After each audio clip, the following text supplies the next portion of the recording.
Assalamualaikum warahmatullahi wabarakatuh. Bismillahirrahmanirrahim. Perkenalkan, nama saya Adila Syaritul Husna.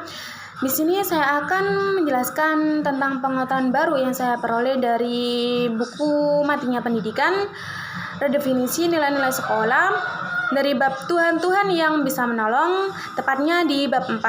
Nah, di sini saya mendapatkan pengetahuan baru bahwa Neil Postman ini itu mengemukakan gagasannya bahwa manfaat pendidikan di sekolah ini ada 5. Yang pertama yaitu sebagai petunjuk moral, yang kedua yaitu sebagai pemikiran yang berkelanjutan, yang ketiga yaitu sebagai penjelasan tentang masa lalu, yang keempat yaitu sebagai kejelasan tentang saat ini, yang kelima yaitu sebagai harapan untuk meraih masa depan, dimana sehingga bisa melahirkan kaum muda yang bisa berpikir secara kritis.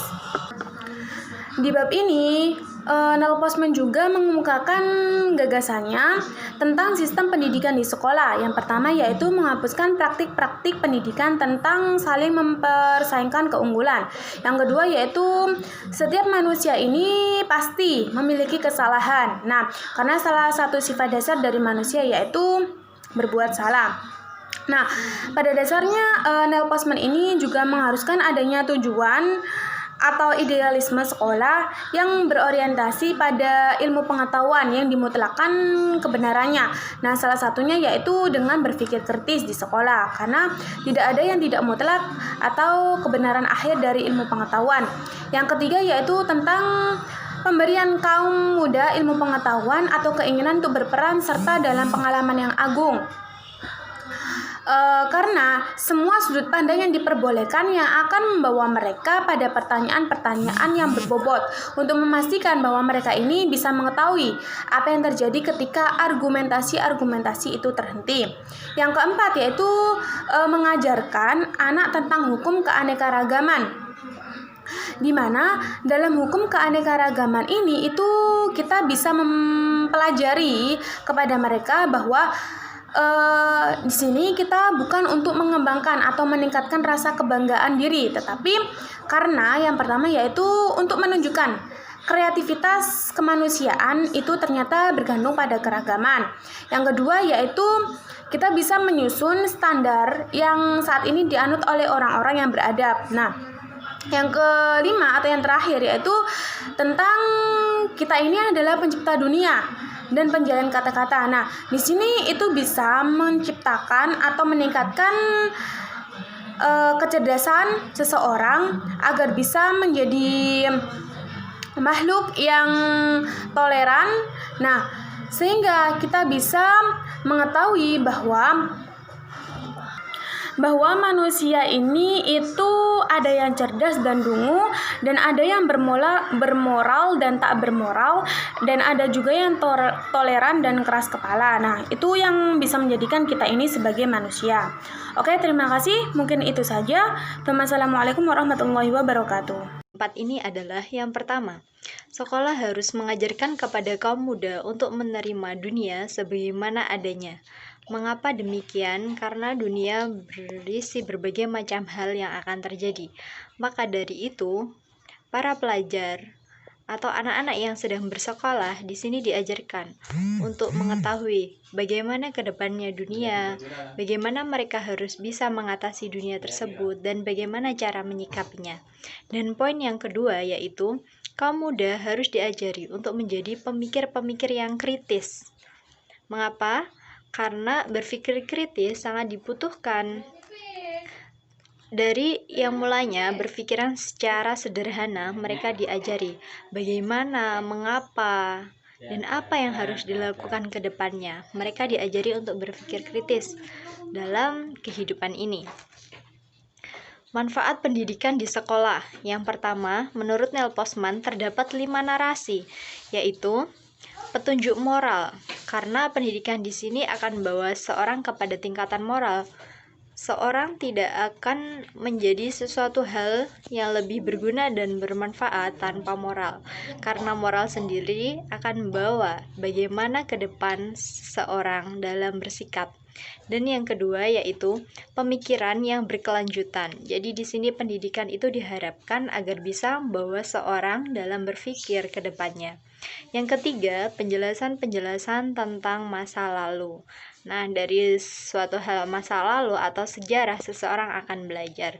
Dan yang keempat, yaitu mengenai narasi kejelasan tentang saat ini. Bagaimana kejadian yang terjadi saat ini, apa yang harus dilakukan, bagaimana cara menyikapinya. Dan yang kelima yaitu harapan untuk meraih masa depan. Tanpa harapan, seseorang tidak akan sampai pada tujuan yang akan digapai. Karena dalam hidup ini pastilah seorang ingin mencapai suatu tujuan yang ingin dicapai. Sekian dari saya, terima kasih. Oke, nama MC Abdul Jabar dari kelompok 1 Divisi Pendidikan UKBK Yan Jember. Sebelumnya kita sudah membahas tentang bukunya Nels Postman, Matinya Pendidikan pada bagian pertama, yaitu kebutuhan akan Tuhan-Tuhan, Tuhan-Tuhan baru yang gagal, Tuhan-Tuhan yang gagal. Dan sekarang kita membahas tentang Tuhan-Tuhan yang bisa menolong. Pada bagian ini saya akan memberikan inti-inti saja tentang bukunya Nels Postman mengenai Tuhan-Tuhan yang bisa menolong. Ibarat bunga yang sudah layu, berguguran kering dan sebagainya, Nels Postman menghadirkan Tuhan-Tuhan baru yang bisa menolong, di mana Tuhan-Tuhan ini ibaratnya bunga-bunga baru yang mungkin lebih cantik dan lebih indah. Nels Postman sendiri menghadirkan Tuhan-Tuhan baru yang bisa menolong ini adalah untuk mampu memberikan pertolongan dan bahkan menentukan tujuan baru sekolah. Salah satunya yaitu lewat pemberian mata pelajaran baru, di mana seperti arkeologi, antropologi, dan astronomi yang diharapkan pemberian mata pelajaran ini dapat menghasilkan kecintaan terhadap bumi yang kita tinggali.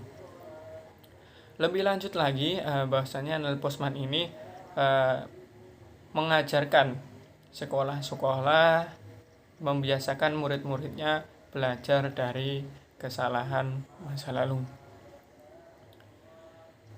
Dirinya menganggap gagasan ini akan ditertawakan orang lain karena dia menganggap bahwasanya tidak perlu, bahwasanya kesalahan-kesalahan yang dahulu itu dianggap tabu.